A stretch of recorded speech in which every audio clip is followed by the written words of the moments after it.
आपका यूनिक प्रज्ञान यूट्यूब परिवार में मैं प्रज्ञान सर हार्दिक स्वागत करता हूं, वंदन करता हूं, अभिनंदन करता हूं।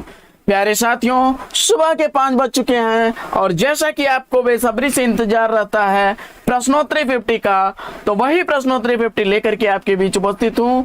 और विगत सीरीज की बात यह सीरीज भी आपके लिए काफी लाभान्वित साबित होने वाली है। तो साथियों, अगर आप प्रश्नोत्तरी 50 का नियमित अवलोकन करते हैं तो मुझे आशा ही नहीं पूर्ण विश्वास है कि आप इस सीरीज से काफी लाभान्वित होंगे। तो बिना समय गंवाए प्रश्नोत्तर शैली में इन 50 प्रश्नों का अवलोकन हम प्रारंभ करें उससे पूर्व देखेंगे आज का मॉर्निंग कोट्स। और आज का मॉर्निंग कोट्स है कि अगर जिंदगी में सुकून चाहते हैं तो फोकस अपने काम पर करें, लोगों की बातों की नहीं। लोगों का तो काम है कहना, कुछ तो लोग कहेंगे, लोगों का काम है कहना। तो प्यारे साथियों, इसी मॉर्निंग कोट्स के साथ प्रारंभ करेंगे शायद प्रश्नोत्तरी 50। लेकिन पहला प्रश्न आप तक पहुंचे उससे पूर्व वीडियो को लाइक और शेयर कर दीजिए। चैनल पर पहली बार हैं तो चैनल को सब्सक्राइब कर लीजिए, क्योंकि आपके लाइक शेयर सब्सक्रिप्शन से हमको मिलता है पुनर्बलन ऐसी ही पाठचर्या लाने के लिए। तो बिना समय गंवाए प्रारंभ करेंगे पाठचर्या और देखेंगे आज की पाठचर्या का पहला प्रश्न।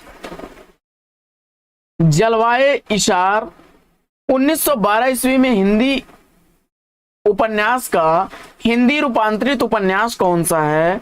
इसका आपको जवाब बताना है। तो मुंशी प्रेमचंद द्वारा लिखा गया जलवाये इशार उर्दू उपन्यास 1921 ईस्वी में वरदान नाम से प्रकाशित हुआ। अगला प्रश्न साथियों कि कामायनी भाष्य के रचनाकार कौन है? तो कामायनी भाष्य के रचनाकार द्वारिका प्रसाद सक्सेना जी हैं। और इसी क्रम में देखते हैं प्रश्न संख्या 3। बड़ा इंपॉर्टेंट प्रश्न है कि आलोचना भी रचना है, इस कृति के लेखक कौन है? इसका आपको जवाब बताना है। और काशीनाथ उत्तर देकर के आपने बिल्कुल सही जवाब दिया। बढ़ते हैं अगले प्रश्न की तरफ। प्रश्न संख्या 4। आचार्य रामचंद्र शुक्ल ने छायावाद का प्रतिनिधि कवि किसे माना है? आचार्य रामचंद्र शुक्ल ने छायावाद का प्रतिनिधि कवि किसे माना है? और जवाब अगर आपने दे दिया हो सुमित्रानंदन पंत, तो बिल्कुल राइट आंसर के साथ हैं आप। अगला प्रश्न है कि अशोक के फूल निबंध संग्रह के रचनाकार कौन है? तो अशोक के फूल हजारी प्रसाद द्विवेदी जी द्वारा लिखा गया 1948 ईस्वी का प्रकाशित निबंध संग्रह है। और अगला प्रश्न है कि मुसलमानी राज हैजे का रोग है और अंग्रेजी छई का यह कथन किसका है? तो जवाब हो जाएगा भारतेंदु हरिश्चंद्र। इनका एक बड़ा ही चर्चित दोहा है कि निज भाषा उन्नतियां हैं सब उन्नत को मूल, अब बिन निज भाषा ज्ञान के मिटे नहीं के सूल। यद्यपि अंग्रेजी पढ़ सब गुण होत प्रवीण, अब पै निज भाषा ज्ञान बिन रहत हीन के हीन। तो साथियों, बढ़ते हैं अगले प्रश्न की तरफ और देखते हैं समस्या नाटक खिलौने की खोज किसने की, किसने लिखा है? तो समस्या नाटक खिलौने की खोज के नाटककार हैं वृंदावन लाल वर्मा जी। अगला प्रश्न प्रश्न संख्या 8 है भारतेंदु हरिश्चंद्र का अंतिम नाटक कौन सा है? तो भारतेंदु हरिश्चंद्र द्वारा लिखा गया अंतिम नाटक सती प्रताप है। 1883 ईस्वी इस इस नाटक का प्रकाशन काल है। अगला प्रश्न है कि युद्ध यात्रा रिपोर्टाज के रचनाकार कौन है? तो युद्ध यात्रा रिपोर्टाज धर्मवीर भारती द्वारा लिखा गया 1972 ईस्वी का प्रकाशित रिपोर्टाज है। कहानी स्वरूप और संवेदना पुस्तक के लेखक कौन है? तो कहानी स्वरूप और संवेदना पुस्तक राजेंद्र यादव द्वारा लिखी गई पुस्तक है। अगला प्रश्न है कि नीलम देश की राजकन्या किसका कहानी संग्रह है? नीलम देश की राजकन्या कहानी संग्रह के रचनाकार कौन है? इसका आपको जवाब बताना है। और इस प्रश्न का जवाब मुझे उम्मीद है कि आपने जैनेन्द्र चुना, तो बिल्कुल राइट आंसर के साथ हैं। 1933 ईस्वी का प्रकाशन काल है। अगला प्रश्न है कि किस उपन्यास को स्त्री लेखन का प्रस्थान बिंदु माना जाता है? इसका आपको जवाब बताना है। और जवाब हो जाएगा कृष्णा सोपती द्वारा लिखे गए मित्रों मरजानी को।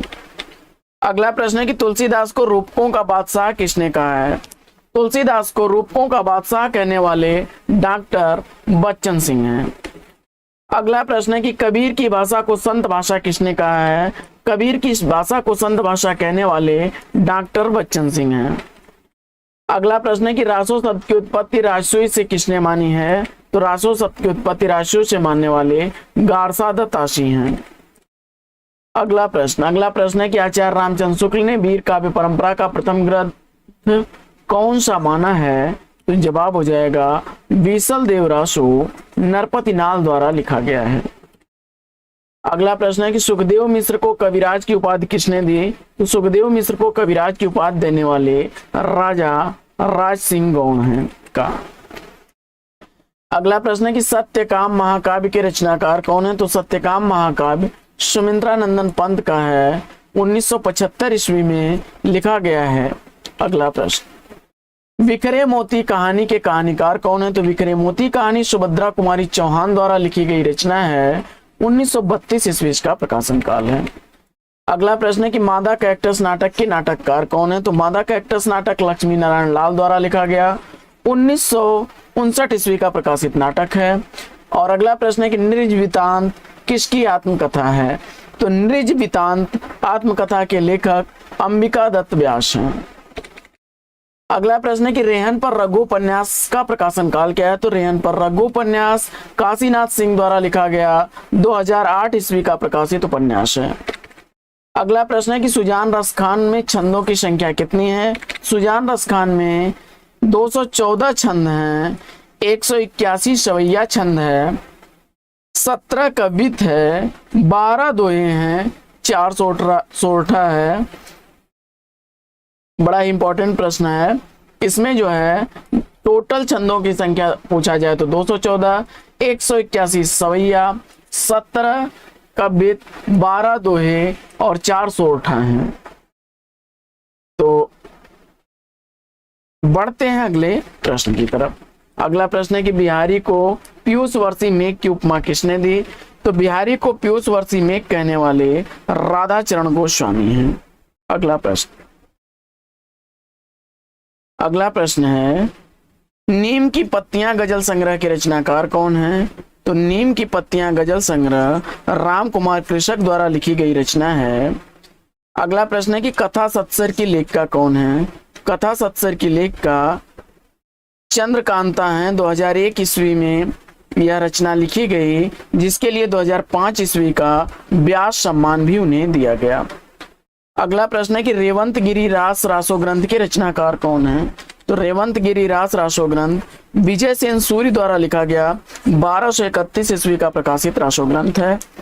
अगला प्रश्न है साथियों कि पृथ्वीराज रासो को सुख सुखी संवाद के रूप में रचित किसने कहा है? पृथ्वीराज रासो को सुख सुखी संवाद के रूप में कहने वाले आचार्य हजारी प्रसाद द्विवेदी जी हैं। अगला प्रश्न है कि रहीम दास कृत ज्योतिष ग्रंथ कौन सा है? तो जवाब हो जाएगा खेल कौतुक जातकम। अगला प्रश्न है कि बिहारी को दोहों का बादशाह किसने कहा है? तो बिहारी को दोहों का बादशाह कहने वाले बलदेव उपाध्याय हैं। अगला प्रश्न है कि प्रेम प्रपंच चोखे चौपदे काव्य ग्रंथ के रचनाकार कौन है? चोखे चौपदे प्रेम प्रपंच दोनों ही काव्य ग्रंथ अयोध्या सिंह उपाध्याय हरिऔध द्वारा लिखे गए हैं। अयोध्या सिंह उपाध्याय हरिऔध द्वारा लिखे गए हैं। चोखे चौपदे 1932 ईस्वी, प्रेम प्रपंच 1900 ईस्वी का प्रकाशित काव्य ग्रंथ है। अगला प्रश्न है कि नैषध चरित चर्चा के लेखक कौन है? तो नैषध चरित चर्चा यह आलोचना विधा की रचना है, 1899 ईस्वी की लिखी गई, महावीर प्रसाद द्विवेदी की। अगला प्रश्न है कि बसंत वियोग के रचनाकार कौन है? तो बसंत वियोग राय देवी प्रसाद पूर्ण द्वारा लिखा गया, 1912 ईस्वी का रचित ग्रंथ है। अगला प्रश्न है कि जयशंकर प्रसाद की किस रचना को हिंदी का मेघदूत कहा जाता है? तो जयशंकर प्रसाद द्वारा लिखी गई रचना है आंसू, 133 छंदों का यह विरह स्मृति काव्य है।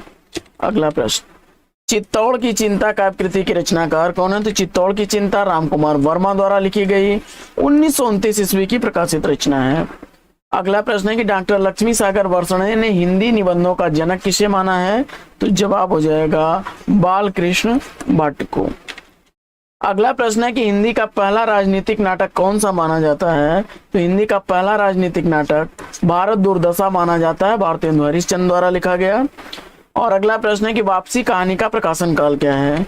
तो तो वापसी कहानी का प्रकाशन काल 1960 ईस्वी है, जो उषा प्रियमवदा द्वारा लिखा गया है।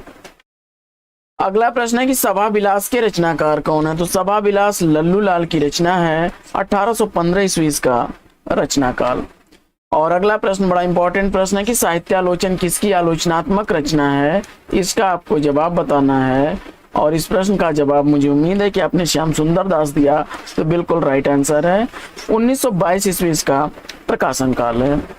और अंजलि और अर्घ किसके जीवन पर आधारित रचना है? इसका आपको जवाब बताना है। तो मैथिली शरण गुप्त द्वारा लिखा गया यह महात्मा गांधी के जीवन पर आधारित रचना 1950 ईस्वी की प्रकाशित रचना है। अगला प्रश्न है कि कृष्णार्जुन नाटक के नाटककार कौन है? तो कृष्णार्जुन नाटक माखनलाल चतुर्वेदी द्वारा लिखा गया 1918 ईस्वी का प्रकाशित नाटक है। और पूजा फूल स्मृति पुंज किसकी रचनाएं हैं? तो दोनों ही रचनाएं मुकुटधर पांडे की हैं। अगला प्रश्न है कि देव निरंजन, मंगल देव, कृष्ण शरण प्रसाद, जयशंकर प्रसाद के किस नाटक के पात्र हैं? तो जवाब हो जाएगा कंकाल उपन्यास 1929 ईस्वी। अगला प्रश्न है कि निरूपमा प्रभावती उपन्यासों के उपन्यासकार कौन है? तो निरूपमा प्रभावती उपन्यास सूर्यकांत त्रिपाठी निराला द्वारा लिखा गया उपन्यास है। अगला प्रश्न है कि नीलांबरा आत्मिका काव्य संग्रह के रचयिता कौन है? तो नीलांबरा आत्मिका काव्य संग्रह महादेवी वर्मा द्वारा लिखे गए काव्य संग्रह हैं। अगला प्रश्न है कि किस आलोचक ने साकेत को आधुनिक युग की आरंभिक कृति तथा कामायनी को प्रतिनिधि काव्य ग्रंथ कहा है? तो जवाब हो जाएगा साकेत को आधुनिक युग की प्रारंभिक कृति और कामायनी को प्रतिनिधि काव्य ग्रंथ कहने वाले नंद दुलारे वाजपेयी जी हैं। जैसा काम वैसा परिणाम आचार विडंबन किसके द्वारा रचित प्रहसन है? तो जवाब हो जाएगा बालकृष्ण भट्ट द्वारा। और अगला प्रश्न है कि जिंदगी और जोंक कहानी के कहानीकार कौन है? तो जिंदगी और जोंक अमरकांत द्वारा लिखी गई 1958 ईस्वी की प्रकाशित कहानी है। तो साथियों, आज की यह पाठचर्या कैसी लगी कमेंट्स करके जरूर बताइएगा। तो आज की पाठचर्या में लेंगे यहीं पर विराम, फिर मिलेंगे आपसे अगले वीडियो में एक नए प्रकरण, एक नया टॉपिक, एक नए अंदाज में। तब तक के लिए लेंगे आपसे विदा। आपका जीवन मंगलमय हो। बेस्ट विशेष, बेस्ट ऑफ लक। जय हिंद साथियों।